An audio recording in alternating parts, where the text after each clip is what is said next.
चलिए आज हम आर्टिफिशियल न्यूक्लियर डिसइंटीग्रेशन डिस्कस करेंगे। उससे पहले रेडियो एक्टिविटी का आपने चैप्टर देखा हुआ, उसमें आपने देखा था there is a natural disintegration of nucleus occurs,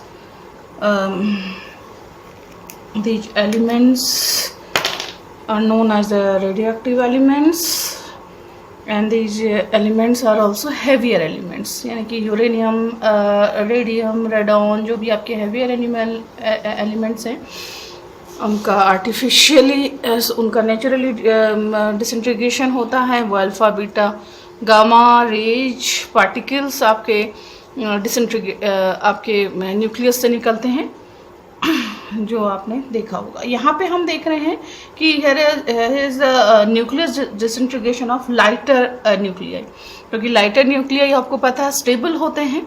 nuclear properties में हमने डिस्कस करा था, तो वो स्टेबल होते हैं तो वो इजीली आपके डिसइंटीग्रेट नहीं होंगे। तो रदरफोर्ड ने this is the discovery, this is also the discovery of proton, is the discovery of proton. Rutherford ने 1919 में क्या किया कि उसने जब वो वर्क कर रहा था for the artificial disintegration of lighter nuclei by the bombardment of high speed particles, उसने high speed particles alpha particle लिए था, high speed alpha particle. Then he succeeded in the disintegration of nitrogen nuclei by the bombardment of bombarding the ordinary nitrogen gas with alpha particles emitted from the sample CaO. तो ये disintegration हम discuss करते हैं कि किस तरह से Rutherford को या डिसइंटीग्रेशन मिला था, क्योंकि ये डिसइंटीग्रेशन आप फोर्स कर रहे हैं किसी प्रोसेस के थ्रू, तो this type of disintegration is known as the artificial disintegration. तो हमने यहाँ पे देखेंगे ये इसका एक अरेंजमेंट है रदरफोर्ड के एपरेटस का। this apparatus is consisted of the long chamber with a side opening, यहाँ देख रहे हैं आप ये खुल रहा है, यहाँ से ब्लॉक है, एंड और ये जो चैम्बर है इसके अंदर आप हमने सोर्स रखा हुआ है। दिस वन इज सोर्स, ये आप देख रहे हैं ये सोर्स है आपका। ये ट्रॉली हमने ली है, दैट मीन्स कि हम इस सोर्स को सोर्स की पोजीशन को आप यहाँ पे इस एक्सेस पे आप चला सकते हैं। यहाँ पे देख रहे हैं आप जिंक सल्फाइड की हमने एक स्क्रीन रखी है, तो यानी कि अगर यहाँ से कोई भी पार्टिकल यहाँ से निकलेंगे तो वो पार्टिकल आपके इस स्क्रीन पे स्ट्राइक करेंगे तो you got a scintillation here, तो एक चमक आपको दिखाई देगी, और कितने सेंटिलेशन आपको मिल रहे हैं वो आप इस माइक्रोस्कोप के थ्रू मेजर कर लेंगे। ठीक है, तो इनिशियली उसने क्या किया कि डिफरेंट गैस इसके अंदर यहाँ पे आप देख रहे हैं, यहाँ पे T1 and T2 to opening यहाँ पे हमने दे रखी हैं। तो इसके थ्रू हम क्या कर सकते हैं, यहाँ पे आप फर्स्टली इसने का सिंपल आप कह सकते हो कि पतली स्क्रीन ही यहाँ पे लगा रखी है, जिससे कि इजीली, क्योंकि चैम्बर को आपको बंद रखना है, तो यहाँ पे 1, 2 आपने दिए हैं ओपनिंग। यहाँ से आप क्या कर सकते हैं कि you can this chamber could fill the different gases through this this opening T1 and T2 tubes, है ना। When this chamber is filled with oxygen and और carbon dioxide, no scintillation were seen on the screen, यानी कि जब ये दोनों gases आप ले रहे हैं तो कुछ भी यहाँ पे नहीं हो रहा है। बट जब रदरफोर्ड ने इसके अंदर नाइट्रोजन गैस फिल की, scintillation are observed on the screen. यहाँ पे आपको कुछ सेंटिलेशन दिखाई दिए। ये सेंटिलेशन आपको तब भी दिखाई दिए when this screen is shielded with यहाँ पे अगर हम एक सिल्वर फॉइल यहाँ पे लगा लेते हैं, एक सिल्वर फॉइल आप F लगा लें, तब भी आपको क्या मिल रहे हैं यहाँ पे सेंटिलेशन।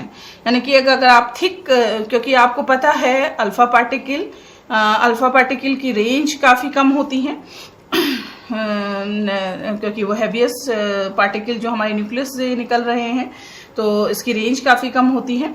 तो जब आप कंपैरिजन में देख लीजिएगा अल्फ़ा बीटा गामा रेंज तीनों को आप देखिएगा, तो यहाँ से देखिए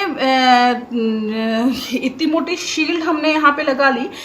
तो यहाँ से होता क्या है, एक शील्ड लगाने से हमारे ये शील्ड इतनी मोटी है कि ये अल्फा पार्टिकल को क्या कर ले, एब्जॉर्ब कर ले। इसके बावजूद आपको यहाँ पे क्या मिल रहे हैं, कुछ सेंटिलेशन मिल रहे हैं, ठीक है। इसके बावजूद आपको यहाँ पे सेंटिलेशन मिल रहे हैं। दैट मीन्स कि ये जो सेंटिलेशन आपको मिल रहे हैं वो अल्फा पार्टिकल के द्वारा ना होके किसी न्यू पार्टिकल, किसी अदर पार्टिकल के थ्रू ये सेंटिलेशन हो रहे हैं। This means these new particle which are the more penetrating than the alpha particle and they were ejected from this nitrogen nuclei by the collision of this alpha particle। यहाँ पे हमने nitrogen nuclei भरा हुआ है, यानी कि alpha particle इस nitrogen nuclei से जब कोलिजन देगा, देन आपको क्या कर रहा है, उसके बाद क्या कर रहा है, ये न्यू पार्टिकल मिल रहा है। और न्यू पार्टिकल का की जो आप कह सकते हो कि न्यू पार्टिकल की जो पेनिट्रेटिंग पावर है वो अल्फा पार्टिकल से ज़्यादा है, क्योंकि अल्फा पार्टिकल तो यहाँ एब्जॉर्ब हो जाएंगे, ठीक है। अब हमने क्या किया, ये सोर्स देख रहे हैं आप, यहाँ से यहाँ खिसका सकते हैं। तो इन्होंने देखा कि this scintillation were observe even when this distance of this source from this zinc sulphide screen is up to the range of 40 centimetre. 40 centimetre की रेंज तक रखने तक हम आपको सेंटिलेशन मिल रहे हैं। दिस मीन्स कि जो पार्टिकल यहाँ से आपको निकले हुए हैं, जो इजेक्टेड पार्टिकल हैं, the range of this ejected particle is up to 40 centimetre. इतनी रेंज में आपको इसकी रेंज आपको दिख रही है। This means the range of this ejected particle is approximately this one. And फिर उन्होंने देखा था due to magnetic reflection method they indicated that these particles have the positive charge. ये जो पार्टिकल यहाँ पे निकल रहे हैं, हमने कहा ये पॉजिटिव चार्ज हैं, and the charge is equal to the electronic charge of this electron के चार्ज के इक्वल ही है। एंड द मास, इसका जो मास है, this mass is equal to the hydrogen nucleus. Then बाद में इस पार्टिकल को नाम दिया गया क्या, जिसे आप बहुत अच्छी तरह से जानते हैं, this particle known as the proton. इसके बाद द ब्लैकेट ने 1925 में उसने क्या किया कि he took the photograph of cloud chamber. Cloud chamber का फोटोग्राफ जब इन्होंने लिया, तो ये क्लाउड चैम्बर है। जो ये प्रोसेस है, अब ये क्लाउड चैम्बर में जब अपनाई गई, तो उन्होंने देखा कि हमें क्या मिलते हैं कि एक थिकर पाथ मिलता है। This path is for alpha particle initially. ये अल्फा पार्टिकल का यहाँ पे पाथ दिखा। उसके बाद अल्फा पार्टिकल का जो ये पाथ है स्टार्टिंग में दिख रहा है। इसके बाद आपको क्या मिलता है कि एक लॉन्ग, इसको मैं इधर से दिखा रहा हूं, एक पाथ ये दिखेगा और एक पाथ ये, 3 पाथ यहाँ पे इसको दिखे हैं। इसने देखा कि कि यहाँ पे एक डार्क पाथ अल्फा पार्टिकल का दिख रहा है और एक थिनर पाथ, लॉन्ग पाथ दिख रहा है प्रोटॉन का, एंड थिक और शॉर्ट पाथ दिख रहा है, किसका दिख रहा है आपका, this is the recoiling nucleus. तो ये अल्फा पार्टिकल है, ये प्रोटॉन है, क्योंकि आप देख रहे हैं जब कोलिजन हो रहा है, आपके न्यूक्लियस का आपके क्या अल्फा पार्टिकल का न्यूक्लियस के साथ आपका जो कोलिजन आपको मिल रहा है, तो कोलिजन के बाद आपका क्या होगा, ये अल्फा पार्टिकल है, ये न्यूक्लियस है, उसके बाद आपको क्या मिल रहा है, तो ये न्यूक्लियस भी क्या होगा, एक डायरेक्शन की ओर रिकॉइल हो जाएगा। This one is the recoil nucleus. Thickness को दिखा रही है, थिकनेस उसकी मास को दिखा रहा है, हैवियर है दिस वन। यानी कि आप कह सकते हो कि after this collision this alpha particle there is no alpha particle in this track after the collision. This means shows that this alpha particle is disappeared completely in this process, है ना.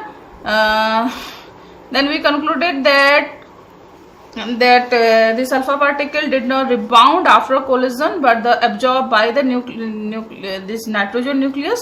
तो इसकी प्रोसेस हम देखते हैं कि nitrogen आपका है 714, इसने क्या किया, इट एब्जॉर्ब्ड दिस न्यूक्लियस और ये दे रहा है आपको क्या, ऑक्सीजन.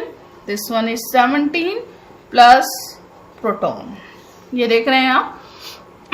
यानी कि आफ्टर कोलिजन ये डिसअपियर हो गया है और इसने क्या दे दिया आपको, एक this one newer particle and new nucleus. तो ये आपका क्या है, this is the artificial disintegration of nitrogen nuclei with the help of this alpha particle. In this, तो यहाँ पे क्या है, जो हमने ट्रैक देखा था, ट्रैक में आपका क्या है, दिस वन ये न्यूक्लियाई है, दिस वन है, एंड आपको क्या दिख रहा है, जो पतला पाथ है आपका, दिस वन ये दिख रहा है, एंड रिकॉइलिंग दिस न्यूक्लियस आपको दिखाई देगा.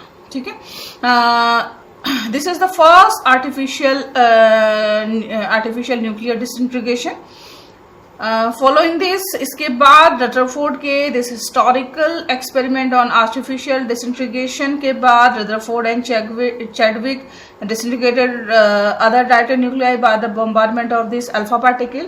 He found that nuclear could be ejected out of form all nuclei, light nuclei element from boron to potassium. यहाँ पे कार्बन एंड ऑक्सीजन का डिसइंटीग्रेशन नहीं हो पाता है ना. तो यहाँ से in some cases the energy of this ejected proton even greater than the bombarding this alpha particle. This result further verified that this proton were emitted due to nuclear disintegration, the extra energy being acquired due to the nuclear rearrangement. Okay. तो ये आपका first experiment है. अभी तो जो experiment लिए गए थे उसमें डिसइंटीग्रेशन सिर्फ अल्फा पार्टिकल के थ्रू हो रहा था. बाद में अदर पार्टिकल्स यूज किए गए, जैसे न्यूट्रॉन यूज किया गया, इसी तरह से प्रोटॉन, ड्यूट्रॉन, ये सब भी आपके क्या थे, दिस आर्टिफिशियल न्यूक्लियर डिसइंटीग्रेशन को शो करते हैं.